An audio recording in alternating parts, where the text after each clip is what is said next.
Bueno, nuevamente con ustedes, doctor Tigre, el que ronca en esta negra noche neoliberal latinoamericana, sudamericana, ecuatoriana, un consejero de internautas y el ideólogo del movimiento de internautas y personas de América Latina que aspira a que el continente americano, desde Alaska hasta la Patagonia, no tenga muros, no tenga mecanismos de discriminación, no tenga visas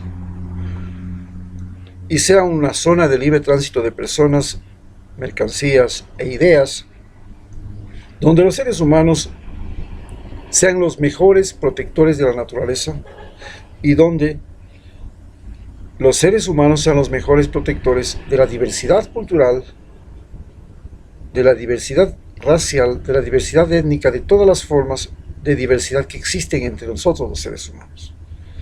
Pero además, que aspira a que este territorio de Alaska a la Patagonia sea un lugar donde la ciencia y la tecnología vivan su más espléndido momento, libres de ser utilizados por la política, por la religión o por el enriquecimiento y el poder. Bien, ahora entendemos y entendamos cómo se realizan y cómo se convirtieron las elecciones en Ecuador y en el continente americano en un botín. Para poder entender cómo llegamos a este momento que estamos viviendo, en que las elecciones de Ecuador son un botín, y como es un botín, no se lo quiere a las personas, fue a todas las personas en ese botín, se quiere a unas y a otras no. Vamos a compartir la torta, pero no con todos, por favor. Esto no se trata de compartir con todo. Aquí el que es el invitado a la mesa, ese es el que puede comer. El que no está invitado no puede comer. Entonces no está invitado Rafael Correa, no está invitado Evo Morales, no estuvo invitado Lula. Esos no pueden comer la torta. ¿Cómo llegamos a este momento en que la democracia de América Latina se convirtió en un botín, en una torta a repartirse entre los mismos de siempre que nos dominan desde hace 200 años en que comenzamos nuestras campañas de la independencia? Pues la diferencia entre las elecciones de Estados Unidos y las elecciones de América Latina es que en América Latina los partidos políticos pueden tener el nombre que tengan, pueden tener el aspecto que tengan, puede decirse que no son, pero todos los partidos políticos, incluido Alianza País, incluido el MAS, incluido el Partido de los Trabajadores, se convirtieron desgraciadamente en partidos con propietario, con caudillo, con líder. Este modelo de organización de partidos es el que determina las elecciones. Las elecciones es una competencia entre partidos que tienen, o si no es propietario, como creo que tiene al Guillermo Lazo, un millonario, banquero de Ecuador, o el Adelante Ecuador Adelante de Alvarito Noboa, o el PRE de Abdalá Bucaram, todos partidos con propietario. Izquierda Democrática, partido con propietario, ahora el propietario es el general Moncayo, Paco Moncayo, que fue alcalde de Quito. Inclusive Alianza País ahora es propiedad de Lenín Moreno. Antes aparentemente era de Rafael Correa, pero vean ustedes, se le sacó a Rafael Correa, se le puso a Lenín Moreno. Estos dos terminaron siendo los propietarios del partido. ¿Por qué? Porque son partidos de caudillos. Así comenzó el peronismo, así fue el partido de Fidel, el comunismo, así el partido de Ortega, el movimiento sandinista. Todos son en realidad partidos con propietario. En Estados Unidos no hay partido con propietario. Es partido de corporaciones. Allá es un grupo social, una corporación, una empresa, como son las sociedades ilimitadas en Estados Unidos, como son las sociedades que venden las acciones en la bolsa de valores de Estados Unidos. Allá las sociedades no tienen, las empresas no tienen propietario, pues tuvieron alguna vez, pero el momento que ya le meten a la bolsa de valores y venden sus acciones y se convierte en capital accionario, ya dejan de tener propietarios. Son millones de propietarios, cada cual tiene su acción y tiene una parte. Claro, el dueño de la empresa te procura tener un poco más de acciones y de esa manera la capacidad de decidir. Pero finalmente sus acciones y sus derechos son comprables. Pero los derechos de Abdalá Bucaram, los derechos de Jaime Nebot, los derechos de Guillermo Lazo no se los puede comprar nadie. De eso partimos entonces, que hay una gran diferencia entre los partidos políticos de Estados Unidos y los partidos políticos de América Latina. Pero ahora, ¿qué pasa en China? En China no hay partidos políticos, solamente hay un partido político, es el partido político único, el Partido Comunista, y en Europa existen en cambio los partidos políticos que son múltiples, pero tienen otra forma de elección. En el caso de Estados Unidos y Europa, tienen un patrón muy similar. En Estados Unidos, la gente vota, pero no gana las elecciones el que más vota, el que tiene más votos. ¿Cómo es eso? Durante los últimos 12 años, el Partido Demócrata ha ganado todas las elecciones, pero no ha gobernado. Es solamente de los 12 años, de los últimos 12 años, 8 los ha gobernado el Partido Demócrata y 12 años ha gobernado el Partido Republicano, pero el Partido Republicano no ha ganado las elecciones. ¿Cómo es que 12 años ha gobernado el Partido Republicano y no ha ganado elecciones? Y el Partido Demócrata solo ha ganado 2 elecciones, el otro ha ganado 3, pero no ganó en votos. ¿Cómo es eso? George Bush, hijo, logró gobernar 8 años sin ganar las elecciones. Le siguió Obama, ganó las elecciones, repitió las segundas elecciones, ganó 8 años del poder, y vino Donald Trump, que perdió las elecciones pero ganó. ¿Cómo sucede ese fenómeno? Porque allá tienen una cosa que se llama el colegio electoral. Y en el colegio electoral, ¿quiénes tienen más cantidad de votos dentro del colegio electoral? Dentro del colegio electoral de los Estados Unidos, los estados que tienen mayoría blanca tienen mayor cantidad de votos. Pero también tienen gran cantidad de votos el estado de Nueva York, el estado de California, el estado de Texas y el estado de Florida, que son mezclados, que tienen la mayor mezcla racial del mundo. Sin embargo, a pesar de que pueden ganar en California, en Nueva York, en Texas y en Florida, los estados del centro, los de Ohio y todos esos estados blancos, son los que definen las elecciones. ¿Cómo sucede ese fenómeno? Entonces, en Estados Unidos hay otro elemento fundamental para decir que las elecciones de los Estados Unidos no son democráticas. Existe libre gasto electoral. Es decir, hasta antes de que llegara George Bush al poder, hubo un momento en que se puso un límite del gasto electoral. Fue un periodo de tiempo de las elecciones de los Estados Unidos. Pero luego vino George Bush y consiguió eliminar el límite del gasto electoral en Estados Unidos. Entonces, en Estados Unidos no tienen el problema que tenemos aquí, por el que se le juzga a Rafael Correa, de recibir sobornos, de que las empresas le financiaban su campaña electoral para ganar. No, en Estados Unidos está permitido. La Boeing puede financiar a un presidente. Google puede financiar a otro. Facebook puede financiar al que le dé la gana. El Microsoft también. ¿Qué problema hay? CNN puede respaldar a un candidato. Eso no es problema. Eso no tiene nada que ver.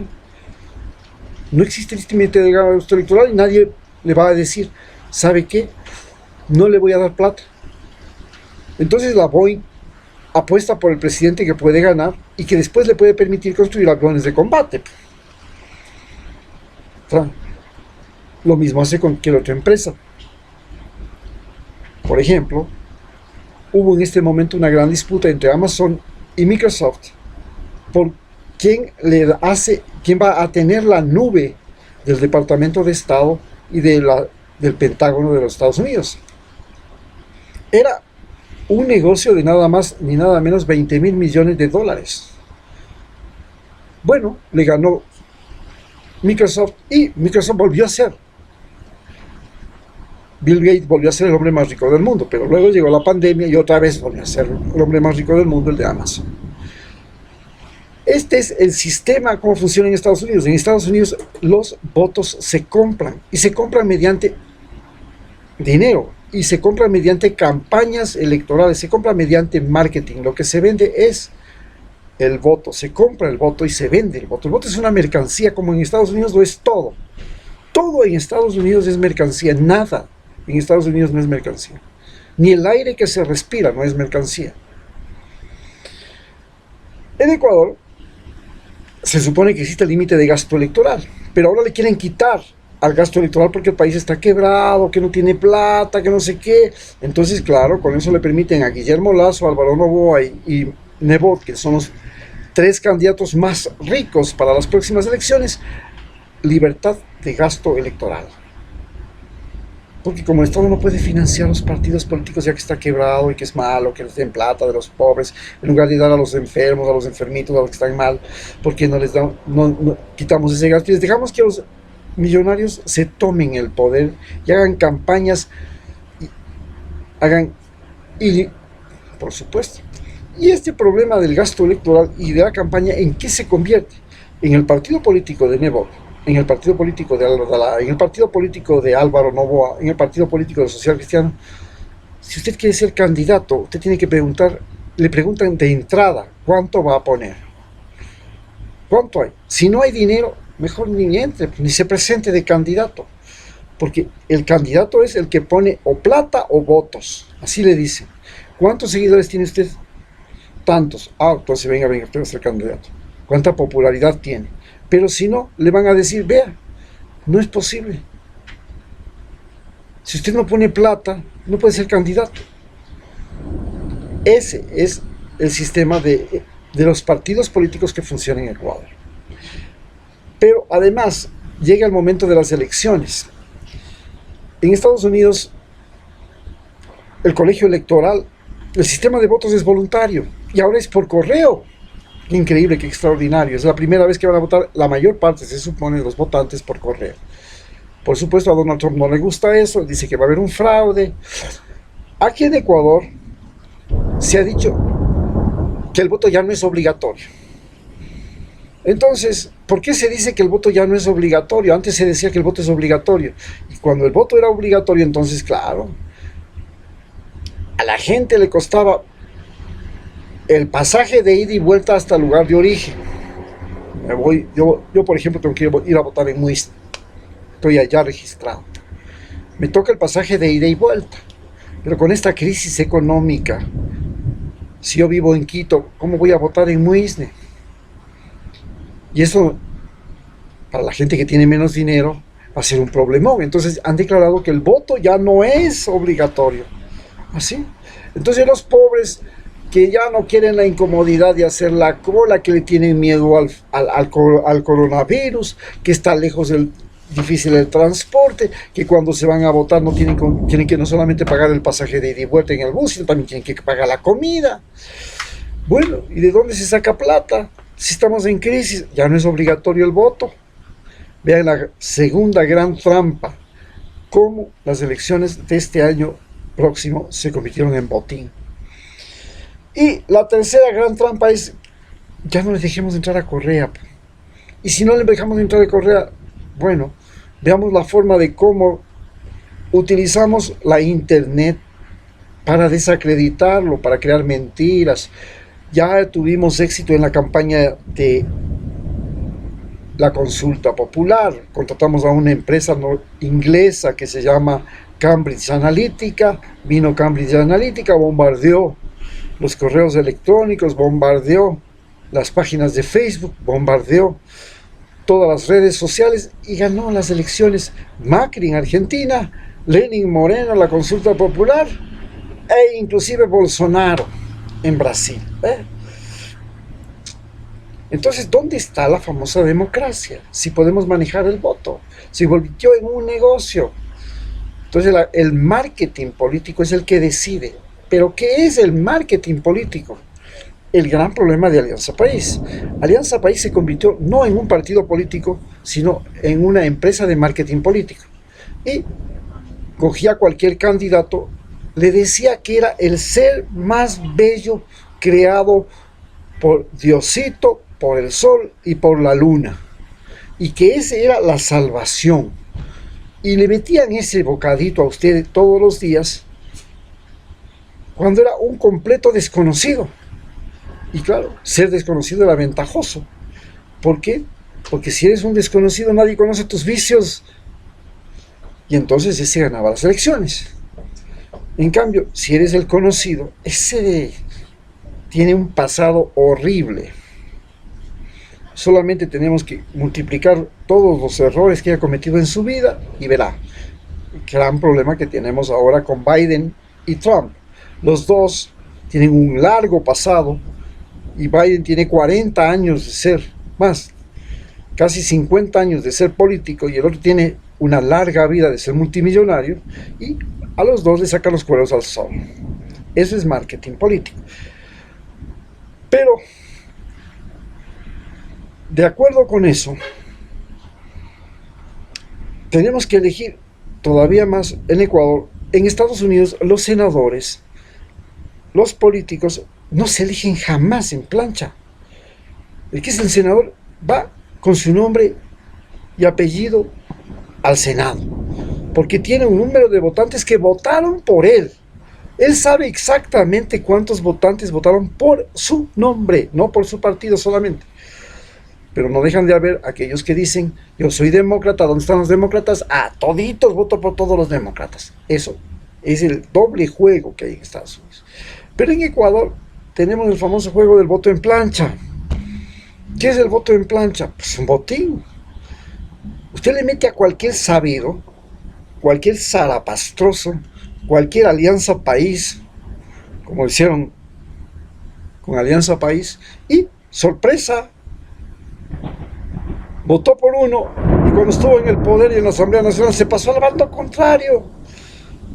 Más prueba no puede haber de cómo en Ecuador la diferencia está fundamentalmente en que, mientras en Estados Unidos los partidos políticos y los candidatos ofrecen a la población derechos,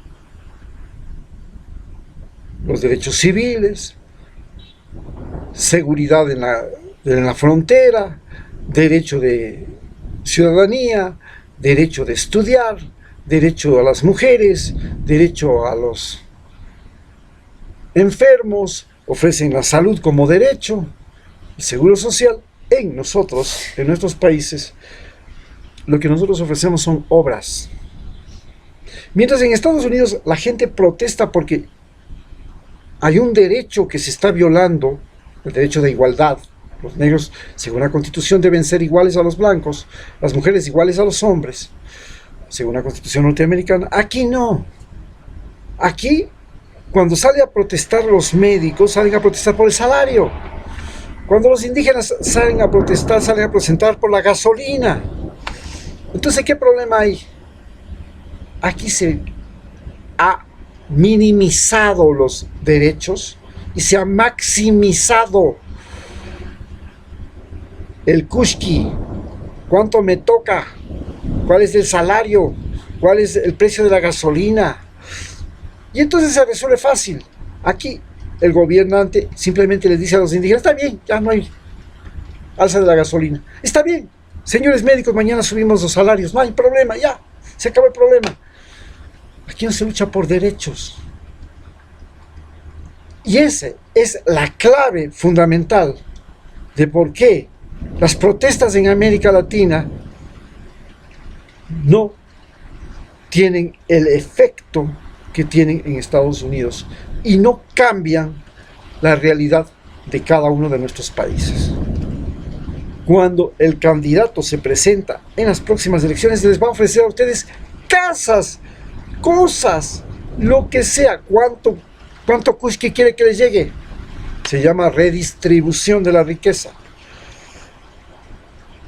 Cuando un presidente en Estados Unidos llega al poder, le va a decir: señor, voy a ofrecerle a usted la misma igualdad judicial a los negros que a los blancos. Y ese es el gran problema. Los mismos derechos a los hombres y mujeres. Y ese es el gran problema. Aquí eso no. Los derechos no valen.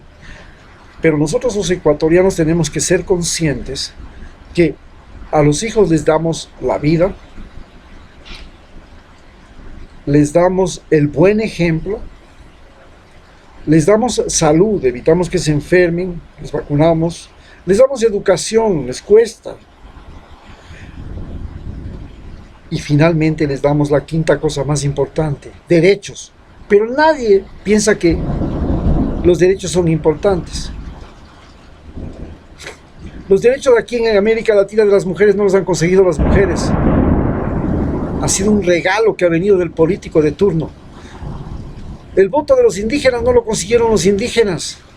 Fue un regalo del presidente de turno. La igualdad racial no fue una lucha. No fueron los indígenas y los negros que se levantaron para pedir igualdad. No, vino el presidente de turno y les dio.